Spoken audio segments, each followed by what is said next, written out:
একটা জিনিস মনে রাখবেন, প্রকৃতির একটা কথা ছাড়বে না, যে যার সাথে অন্যায় করবে তার সাথে কিন্তু অন্যায় হবে। আমাদের কি ফর্মে থাকার মতো কি প্ল্যান নাই?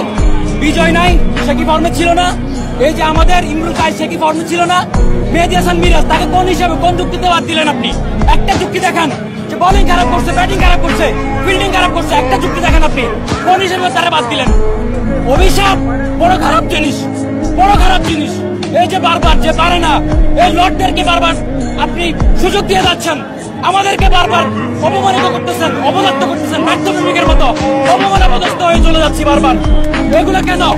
আপনি দেখেন, আজকে আপনি একটা মেয়ে বা একটা ছেলেকে ভালোবেসে এতটা অপমানপদস্থ হন না আমার মনে হয়, যতটাই বাংলাদেশের এই ক্রিকেটারদেরকে ভালোবেসে আপনি অপমানপদস্থ হয়েছেন।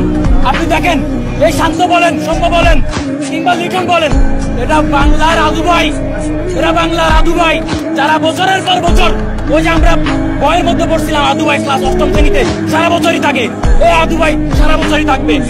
আমার মনে হয় আমাদের ভবিষ্যৎ প্রজন্ম এসেও এই আদু ভাই মার্কা টাইপের ক্রিকেটারদেরকে তারাও দেখবে, তারাও আমাদের মতো এই কষ্টের কথা, অত্যাচার, অপমান, নিপীড়নের কথা তারাও হয়তো আপনাদের সামনে এসে বলবে, তারাও বলবে, কিন্তু প্রতি উত্তরে কোনো সমাধান হবে না। তারা এই জীবন, সারা জীবন তারা থেকে যাবে। আমার আর বলার কিছু নেই।